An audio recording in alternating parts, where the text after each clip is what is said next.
अस्सलाम वालेकुम एवरीवन। आवाज़ आ रही है मेरी? जी सर, आ रही है। अच्छा। ओके। सो आई थिंक हमने कल जो था वो फ्री वाइब्रेशन में 2 डिग्री ऑफ फ्रीडम में किस तरह जो है वो मोड शेप्स और नेचुरल फ्रिक्वेंसीज निकालते हैं उसको सीखा था। तो मैं ये चाहूँगा कि दोबारा हम एक बार जो है ना फॉर एग्जांपल 5.1 को दोबारा रिपीट कर लें, ताकि कोई भी अगर किसी को प्रॉब्लम आ रही है तो एक बार गो थ्रू हम दोबारा कर लें, क्योंकि मुझे लगा कि मे बी एक बार में उसका उसका जो है पूरा समझना इट्स नॉट ईजी। तो again we will go through this example 5.1 and concept जो है वो यही है कि we are trying to find the natural frequencies and the mode shapes of the system. Natural frequencies आप सबको पता है, omega 1, omega 2, omega 3 and so on. और मोड शेप्स बेसिकली का मकसद ये होता है कि वो जो सिस्टम है वो कितने तरीक़ों से बिहेव कर सकता है, तो उसकी शेप्स कितनी होंगी मुख्तलिफ। तो जितनी नेचुरल फ्रिक्वेंसीज होंगी उतनी ही मोड शेप्स होंगी। तो if a system has 5 natural frequencies, it will have 5 mode shapes as well. If a system has infinite natural frequencies, it will have infinite mode shapes. ठीक है? तो अगर ये सिस्टम हमारे पास गिवन है जो राइट हैंड साइड पे, step समझ लें, ताकि आप स्टेप समझ लेंगे तो आपको वो फिर बार बार उसमें इशू नहीं होगा। अगर ये सिस्टम मेरे पास गिवन है, इसमें 2 मासेस हैं, जो मासेस हैं दोनों का एम ही है, मतलब उसको एम से रिप्रेजेंट किया हुआ है। और उसमें आपको जो 3 स्प्रिंग्स हैं वो भी जो है वो के ही है बेसिकली, तो क्योंकि n1 है तो तीनों जो है वो के ही हैं। और उसके बाद इन्होंने ये शो किया हुआ है कि जो मास m ऊपर वाला मास जो है उसका जो डिस्प्लेसमेंट है वो x1 and for the second mass we have x2। तो पहला स्टेप ये होता है कि आपने जो है इसकी इक्वेशन ऑफ मोशन बनानी है। तो इक्वेशन ऑफ मोशन बनाने का तरीका ये होता है कि आप पहले तो एक अजम्पशन ये करते हैं, आप ये देखते हैं कि कितने उसमें वेरिएबल्स हैं, कितनी डिस्प्लेसमेंट्स है। 2 डिग्री ऑफ फ्रीडम में तो 2 ही डिस्प्लेसमेंट्स होंगी, x1 और x2। तो you will assume either x2 is greater than x1 और x1 is greater than x2। ये क्यों अज्यूम करते हैं आप? If x2 is greater than x1 तो उसमें कुछ जो बीच वाला स्प्रिंग है उसकी कुछ और जो उसके मूवमेंट होगी, वो जो उसकी बेसिकली जो उसकी वो है कि वो टेंशन में कंप्रेशन में वो डिफरेंट होगा। तो अगर x2 is greater than x1 तो मे बी स्प्रिंग टेंशन में हो, मतलब जो भी है, तो वो दोनों में जो है वो अपोजिट होता है। तो इसीलिए आप अजम्पशन करते हैं कि दो अजम्पशन कर सकते हैं, कोई भी एक अजम्पशन कर सकते हैं आप। Either you can take x2 which is x2 greater than x1, or you can alternate it by taking x1 greater than x2। तो आपके ऊपर है, उससे रिजल्ट में कोई फर्क नहीं पड़ता। तो यहाँ पे हमने क्या किया है, we have taken x2 is greater than x1। तो अब x2 अगर x1 से बड़ा होगा तो उसमें सिर्फ एक ही डिफरेंस आएगा कि ये जो बीच वाला स्प्रिंग है ये जो है टेंशन में होगा इस वक्त। सिंस x2 यानी कि जो ये वाला एंड है, this and will move more and this, ये जो एंड है ये x1 है, obviously this this will move less. तो ऑब्वियसली बात है कि ये जब एंड ज्यादा मूव होगा तो x2 ज्यादा दूर नीचे जाएगा, तो इट मींस कि जो k2 है वो टेंशन में होगा, वो स्ट्रेच होगा। अगर ये अदर वे अराउंड होता है कि x1 ग्रेटर देन होता है x2 से, तो इसका मतलब ये एंड जो है ज्यादा मूव करता नीचे और ये एंड जो है वो कम मूव करता, तो फिर ऑब्वियस सी बात है आपका स्प्रिंग जो है वो कंप्रेशन में होता। तो ये डिफरेंस आता है। लेकिन वो आपकी रिजल्ट्स में, आपकी इक्वेशंस में, आपके जो सोल्यूशन में कोई फर्क नहीं पड़ेगा। सोल्यूशन में फर्क पड़ेगा ऑब्वियस सी बात है, लेकिन बाकी कोई फर्क नहीं पड़ेगा, रिजल्ट आपको बिल्कुल सिमिलर आएगा। फिर हम सेकंड स्टेप ये करते हैं, अपना असम्पशन कर ली कि कौन सा जो डिस्प्लेसमेंट कंपोनेंट बड़ा है, तो उसके बाद आप जो है वो फ्री बॉडी डायग्राम बनाते हैं मासेस की बेसिस पे। तो मैं ये मास उठाऊंगा पहले m, जो नीचे वाला है, और जितनी फोर्सेस इस पे अप्लाई हो रही होंगी वो तमाम मैं इसमें मेंशन कर दूंगा। तो ऑब्वियस सी बात है, पहले मैं दिखाऊंगा कि डिस्प्लेसमेंट आपने मजीद हमेशा शो करनी है, ताकि वो पता चले कि जो डिस्प्लेसमेंट है वो किस तरफ पॉजिटिव है। तो obviously x2 is positive in the downward show हो रहा है, तो इसका मतलब x2 is positive in the downward direction. अब since this x2 is positive downward और हम ये अजम्पशन कर रहे हैं कि तमाम जो डिस्प्लेसमेंट्स होंगी वो पॉजिटिव होंगी, तो for x2 to be positive m2 has to move downward. तो जो डिस्प्लेसमेंट है, जो डायरेक्शन शो हुई है, उसी तरफ आपने अपने मास को भी मूव करना है। तो ऑब्वियसली बात है, this m2 mass will move downwards. तो ये जब ये डाउनवर्ड जाएगा तो स्प्रिंग इस पे अपोजिट अपवर्ड फोर्स लगाएगा। बस ये समझना आपने, जब ये मास आपका m2 जो है ये डाउनवर्ड मूव करेगा, तो tendency of the spring is to apply force और उसको रोकेगा, वो रेजिस्ट करेगा ताकि मास नीचे ना आए। तो इसीलिए जो स्प्रिंग मास पे फोर्स लगा रहा है, इट्स अपवर्ड, ठीक है। That's why this direction is upward, और उसका formula simple, you know, F is equal to kx, तो दिस इज द k जो उसकी स्टिफनेस है, एंड ऑब्वियसली बात है कि x2 जो है वो सबके लिए है, तो x2 k को simply you will multiply x2, तो ये अपवर्ड जा रहा है। सिमिलरली अब इस स्प्रिंग की बात कर लेते हैं फॉर द अस्सलाम वालेकुम सर। वालेकुम। तो कुछ कहना चाह रहे हैं आप?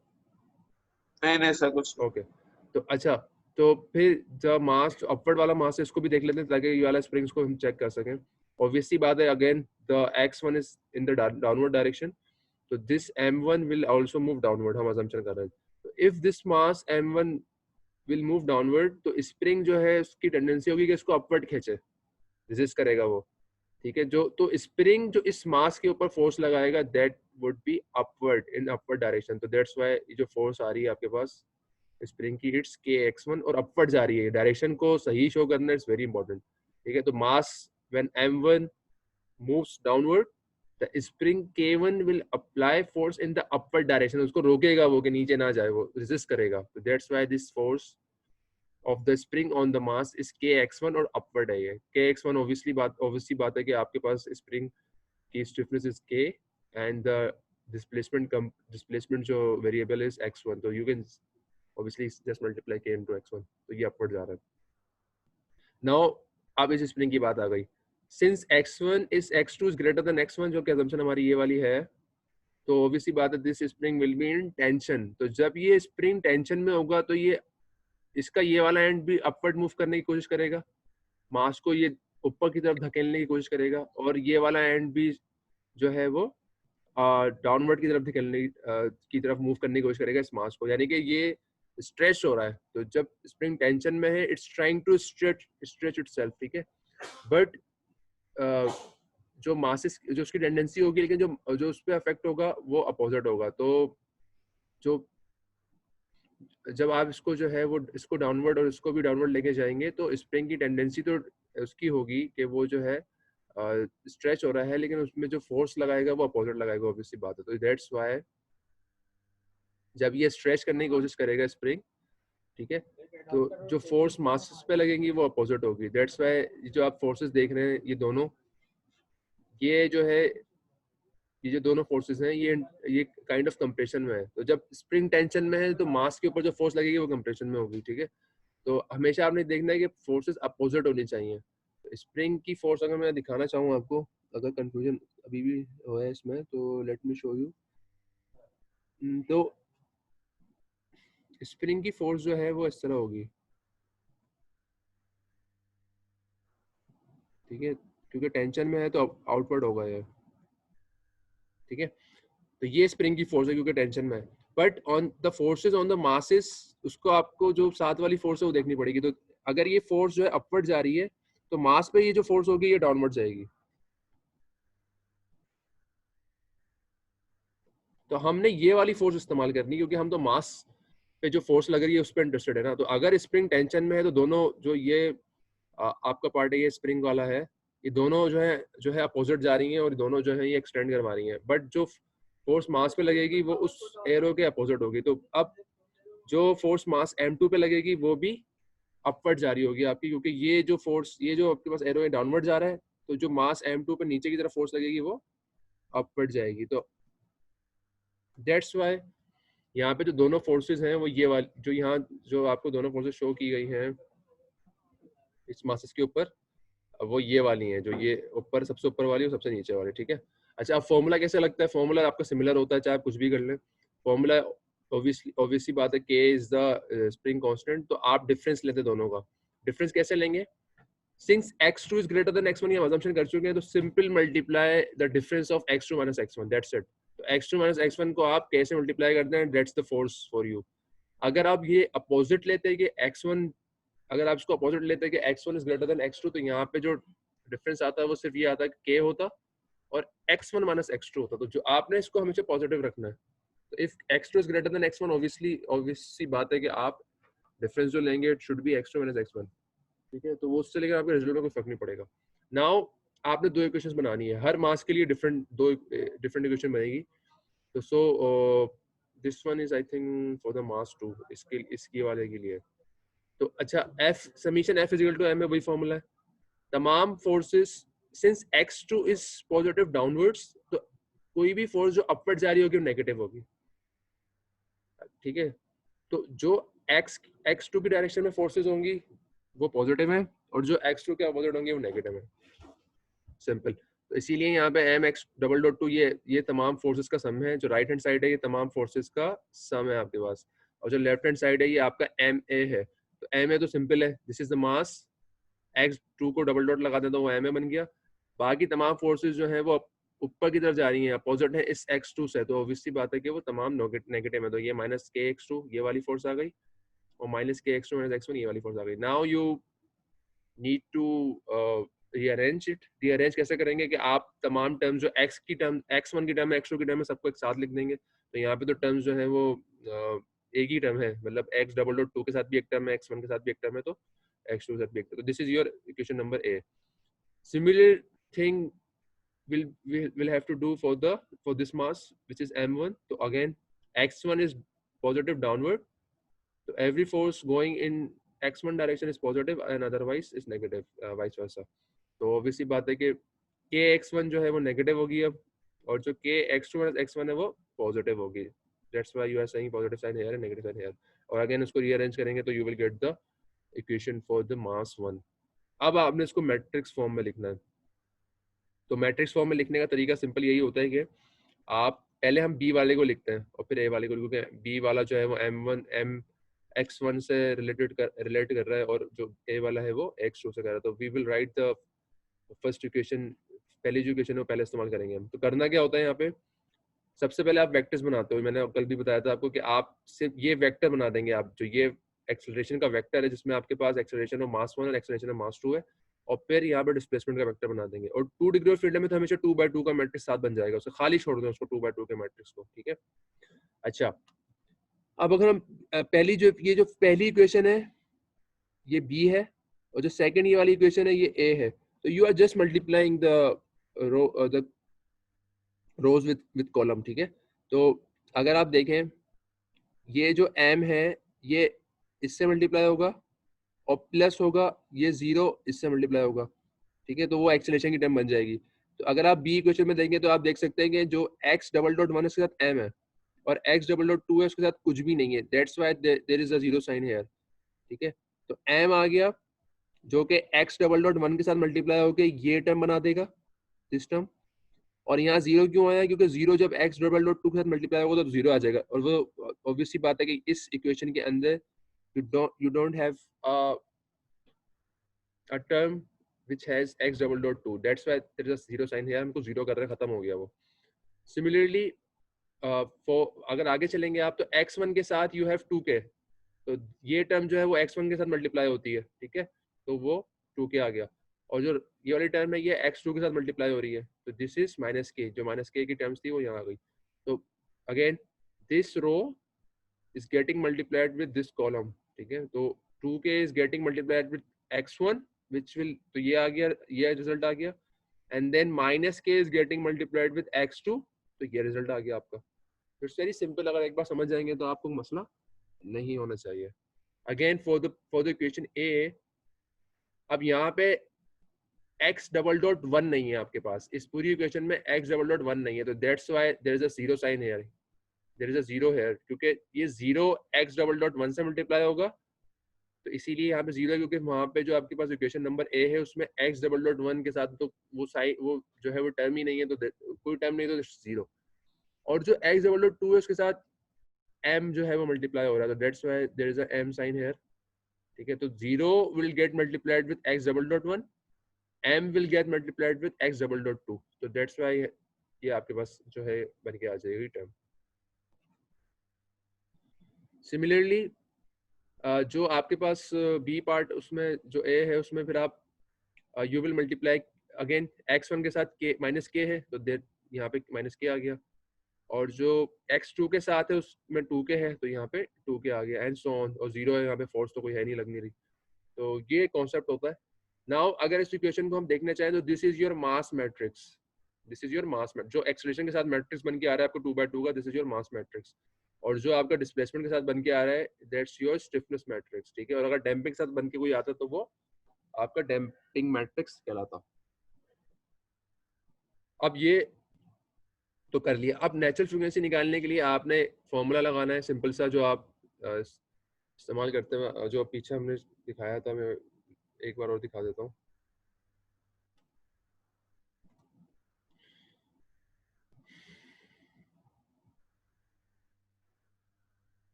देखें, ये फॉर्मूला आपने इस्तेमाल करना है। आपने जो है ये फॉर्मूला हमेशा इस्तेमाल करना है जब भी आपने नेचुरल फ्रीक्वेंसी निकालनी है। दिस फॉर्मूला करना क्या है, मास मैट्रिक्स हम निकाल चुके हैं, स्टिफनेस मैट्रिक्स हम निकाल चुके हैं, तो you will multiply mass matrix with minus omega square, her term multiply होगी उसकी। और वो जो एक, और फिर उसको जब आप मास मैट्रिक्स को माइनस ओमेगा स्क्वायर से मल्टीप्लाई करेंगे एंड देन यू उसको जो आप जो मास मैट्रिक्स जो ये जो रिजल्ट आएगा इसको आप ऐड कर लेंगे इनटू स्टिफनेस मैट्रिक्स, तो वो जो रिजल्ट एक आपके पास मैट्रिक्स फॉर्म में आएगा उसका डिटरमिनेंट निकालना है आप, ठीक है। तो वो काम यही एग्जैक्टली हुआ है।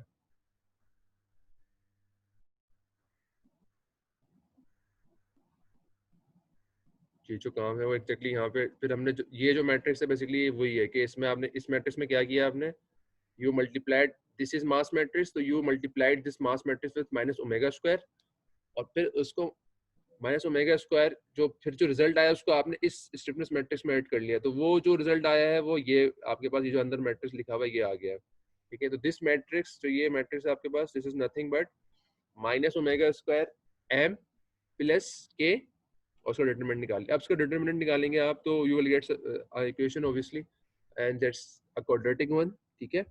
तो इसको आप सॉल्व कर लो, यहाँ से आपके पास जो रिजल्ट आएगा वो ओमेगा का रिजल्ट आ जाएगा। आपके पास दो रिजल्ट आएंगे ऑब्वियसली, जो स्मॉलर जो नंबर होता है वो हमेशा लो फ्रिक्वेंसी होती है, और जैसे वो मूव करोगे तो आप ओमेगा टू, तो दिस 3 के डिवाइडेड बाय एम, ये ओमेगा 1 नहीं हो सकता क्योंकि इसकी वैल्यू ज्यादा है एज कम्पेयर टू दिस के ओवर एम। तो हमेशा जो लो जो नेचुरल फ्रिक्वेंसी पहली होती है उसकी वैल्यू कम होती है as compare to the second, third, fourth and जितना आप आगे जाते हैं उतना फ्रिक्वेंसी कम होती बढ़ती है, ठीक है। तो ये दो फ्रिक्वेंसीज आ गई आपके पास। अब आपने ये आधा काम तो कर लिया, यू हैव फाइंड के नेचुरल फ्रिक्वेंसी सिस्टम में क्या है। अब आपने मोड शेप्स निकालना है, तो मोड शेप्स के लिए आप अगेन वही काम करते हैं जो इक्वेशन हमारी है, कि आप इसकी आसानी के लिए ये भी कर सकते हैं आप कि जो आपके पास ये आपने जो मैट्रिक्स निकाला था इसको उठाएं और इसके साथ जो है वो डिस्प्लेसमेंट मास 1 का और डिस्प्लेसमेंट मास 2 का वेक्टर मल्टीप्लाई करवा दें आसानी के लिए, ताकि पीछे नहीं जाना पड़े आपको। तो ये हमने यही किया कि ये जो मैट्रिक्स है ये वही है, जो ये मैट्रिक्स बन के आ रहा है ये वही है, minus omega square M plus K वाला, और इसके साथ हमने जो है दोनों मासेस के एम्पलीट्यूड मल्टीप्लाई करवा दिए हैं, ठीक है, एज इन वेक्टर फॉर्म। और ये जो रिजल्ट है फिर अब दोबारा पीछे जाना पड़ेगा, but for the concepts let's go again. तो ये जो रिजल्ट है फिर पीछे से क्योंकि लिंक्ड हुआ हुआ है तो ये आपका वहीं से आ रहा है बिल्कुल रिजल्ट।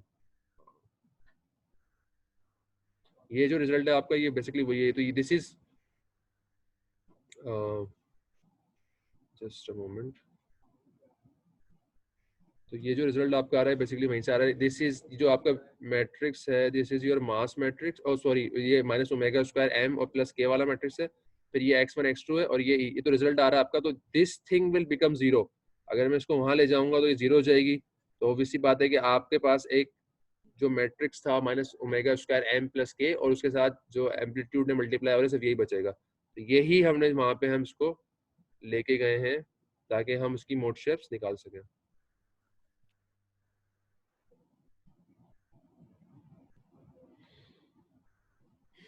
तो ये जो है वो एक्जेक्टली वही है, this matrix is minus omega square M plus K, और वो x1 x2 से मल्टीप्लाई हो रहा है, वो जीरो के बराबर है। अब हम करते क्या है, हम यहाँ पे R1 निकालते हैं। तो R1 is nothing but the ratio of x2 और x1। जो x2 is the amplitude of mass 2, x1 is the amplitude of mass 1। और जो सुपर स्क्रिप्ट में 1 लिखा हुआ है इसका मतलब ये है कि मोड 1 की बात हो रही है, क्योंकि हम मोड 1 की बात क्यों हो रही है, क्योंकि हम ओमेगा 1 को इस्तेमाल करेंगे अभी। तो जब भी हम ओमेगा 1 की बात कर रहे हैं we are talking about the mode 1, जब भी हम ओमेगा 2 की बात कर रहे हैं we are talking about the mode 2, फॉर्मूले चेंज नहीं होता। तो अब ये जो इक्वेशन है इस इन दोनों में से दो इक्वेशन है, दोनों इक्वेशन में से आप निकाल सकते हैं ये R1। क्या करेंगे, अगर मैं इसको सॉल्व करूं दो इक्वेशंस को, तो obviously this again this row will get multiplied with this column. तो क्या रिजल्ट क्या बनेगा, ये जो टर्म है ये x1 से मल्टीप्लाई होगी, प्लस साइन आएगा, और फिर ये माइनस के जो है ये x2 से मल्टीप्लाई होगा और वो बराबर होगी 0 के। तो वहां से आप एक टर्म में x1 आ रहा है, एक में x2 आ रहा है, तो आराम से आप बड़ा रेशियो निकाल सकते हैं x2 डिवाइडेड बाय x1। तो ये जो रिजल्ट आया है ये पहली इक्वेशन से आया है। सिमिलर काम आप सेकंड इक्वेशन से भी कर सकते हैं। अगेन सेकंड इक्वेशन में this row will get multiplied with this column, तो this minus K will get multiplied with x1 plus आएगा बीच में, फिर again this term will get multiplied with x2 और वो 0 के बराबर होगी। तो दो इक्वेशन बन रही हैं। हमेशा मैट्रिक्स में आपके पास दो इक्वेशन बनेंगी अगर 2 बाय 2 का होगा। तो एक रिजल्ट जो है वो पहली इक्वेशन से आया है, सेकेंड रिजल्ट जो है वो सेकेंड इक्वेशन से आया है। But the best part is दोनों से एक ही रिजल्ट आएगा अगर आप नंबर्स डालेंगे इसमें। तो अगर सॉरी यहाँ पे जो हम पहली इक्वेशन इस्तेमाल कर रहे हैं, ठीक है, लेकिन आप अगर सेकंड इक्वेशन भी इस्तेमाल करेंगे तो आपके पास जो R1 यहाँ पे रिजल्ट 1 आ रहा है वही 1 आएगा, ठीक है। तो यहाँ पे हमने सेकंड इक्वेशन इस्तेमाल नहीं की है, तो आपने सिर्फ कोई एक इक्वेशन इस्तेमाल करनी है। आपको कंफ्यूज नहीं करेंगे, पहले से भी निकाल लेंगे रेशियो, सेकंड से भी निकालेंगे, डजेंट मैटर, दोनों से एक ही रिजल्ट आएगा आपका एंड जो रिजल्ट है। तो हमने यहाँ पे पहली इक्वेशन से इस्तेमाल की, सेकंड को हम डिस्कार्ड कर रहे हैं। तो पहली इक्वेशन से ये आपके पास x1 x2 x1 का जो रेशियो आ गया। नाउ क्योंकि ये R1 है और this R1 is associated with mode 1, तो यहाँ पे आपने ओमेगा 1 इस्तेमाल किया। आप देख सकते हैं यहाँ पे सिर्फ ओमेगा था, यहाँ जो रिजल्ट जो ये मैट्रिक्स है इसमें ओमेगा है, क्योंकि ये ओमेगा 1 भी हो सकता है ओमेगा 2 भी।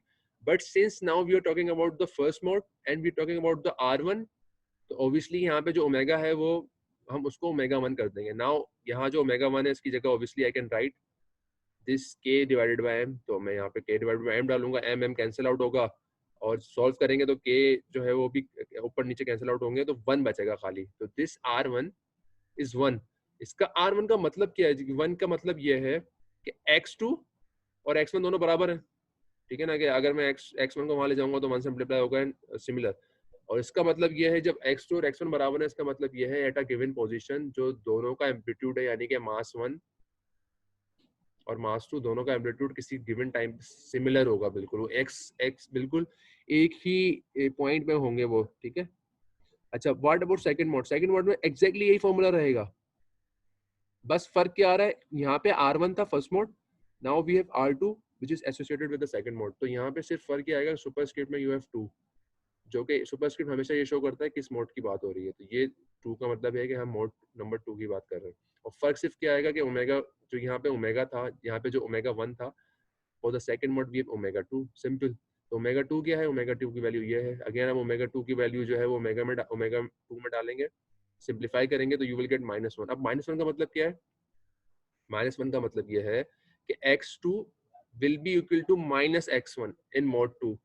तो अपोजिट होंगे हमेशा। जब मोड 1 की बात करेंगे तो दोनों मासेस जो हैं, दोनों मासेस एक ही डिस्प्लेसमेंट होगी उनकी, एक ही एम्पलीट्यूड होगा।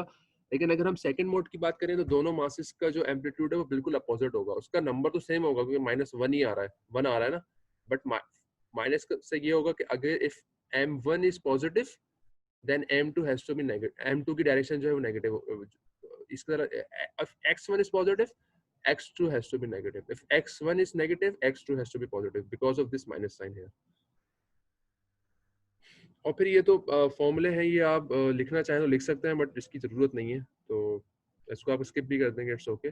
बट ये वही शो कर रहा है कि x यानी कि फर्स्ट मोड है, तो फर्स्ट मोड क्योंकि ऊपर जो सुपरस्क्रिप्ट 1 है, तो फर्स्ट मोड के दो पार्ट होंगे, डिस्प्लेसमेंट x1, नीचे वाला जो है वो हमेशा मास को शो करता है, ऊपर वाला हमेशा मोड को शो करता है। तो x1 का मतलब क्या है?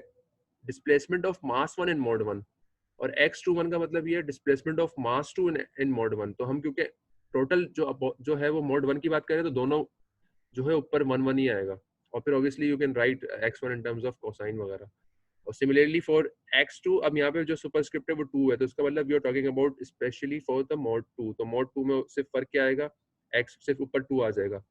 और यहाँ पे -1 क्यों आया है? क्योंकि वी हैव जो x2 था वो आपका -x1 है, ठीक है। तो r(x1) तो इसलिए there is a negative sign here for the second mode. तो इसका मतलब in second mode both masses have displacement amplitudes, same displacement amplitude but 180 degree out of phase, मतलब अपोजिट डायरेक्शन है। or while in the first mode the length of the middle spring remain, both masses have same displacement in the first mode.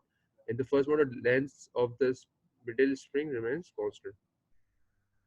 ये है अब जो बना के दिखाया हुआ है। तो फर्स्ट मोड में आप देख सकते हैं कि M1 M2 दोनों पॉजिटिव हैं और दोनों अपवर्ड हैं, तो इसका मतलब बिल्कुल एक ही डायरेक्शन। तो ये मूव कैसे कर रहे हैं, अब दोनों एक साथ मूव करेंगे, बीच वाला स्प्रिंग जो है वो ना स्ट्रेच होगा ना कंप्रेस होगा, और ये एक साथ ही मूव करेंगे। तो अगर मास M1 जो है वो अपवर्ड जाएगा तो मास M2 भी उसी वैल्यू से अपवर्ड जाएगा। अगर मास M1 डाउनवर्ड जाएगा तो मास M2 भी उसी वैल्यू से डाउनवर्ड जाएगा। डिस्प्लेसमेंट बिल्कुल सिमिलर होंगी बिकॉज मोड 1 की बात हो रही है और वहाँ R1 1 था।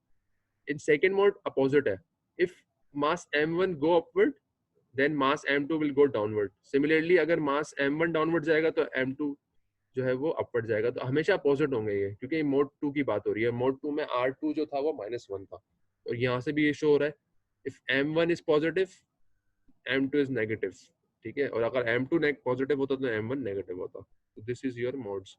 तो ये बताना जरूरी है, ये शो करना इज वेरी इंपॉर्टेंट किस तरह मोड्स बिहेव हो रहे हैं।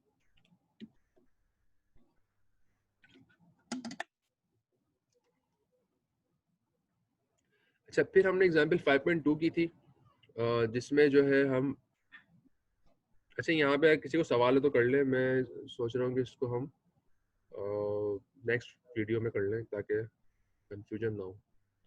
तो guys please ask questions, we have some minutes here.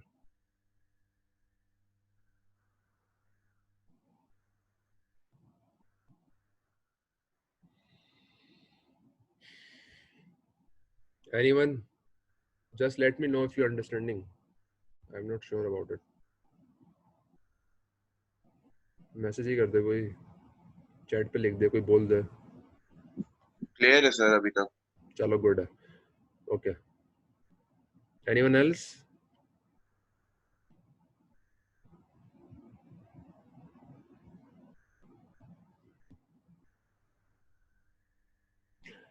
Okay, I think अगर नहीं किसी को प्रॉब्लम तो ये तो अच्छी बात है।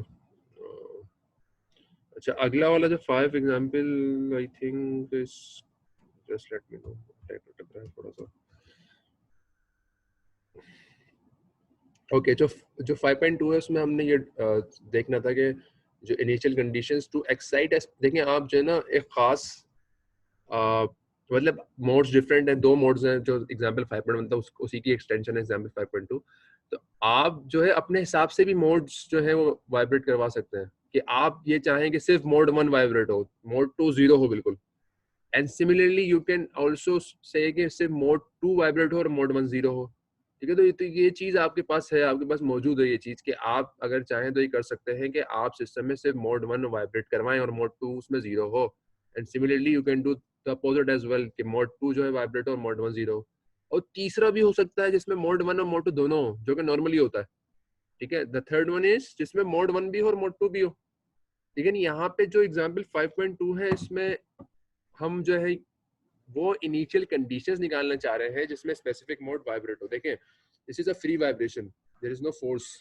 जब भी नेचुरल फ्रीक्वेंसीज निकालनी हो, अगर सवाल में लिखा हुआ है नेचुरल फ्रीक्वेंसी निकालनी है, आपने आपके ध्यान में पहले से ही आना चाहिए कि फ्री वाइब्रेशन है, क्योंकि फोर्स वाइब्रेशन में आप नेचुरल फ्रीक्वेंसी नहीं निकालते हैं। तो जैसे ही नेचुरल फ्रीक्वेंसीज निकालने का आया तो ऑब्वियसली बात है फ्री वाइब्रेशन है, तो इट्स अ फ्री वाइब्रेशन, ठीक है। तो फ्री वाइब्रेशन में आपको अगर सिस्टम को मूव करना है, you have to displace it from, कुछ करना पड़ेगा ना उसको। जो इनिशियल एक्साइटेशन है वो क्या होगी, it has to be displacement, initial displacement या इनिशियल वेलोसिटी देंगे आप।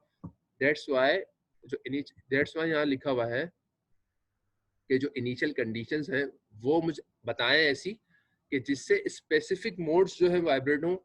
और उसका पहला ए जो है वो ये है कि मोड 1 वाइब्रेट हो and part B is mode 2। अच्छा, अब यहाँ पे जो है क्योंकि ये खत्म नहीं होगा, तो मैं यहाँ पे जो है सेशन को एंड कर रहा हूँ। एक मिनट अटेंडेंस ले लूँगा, and then you have to join as soon as possible, ठीक है।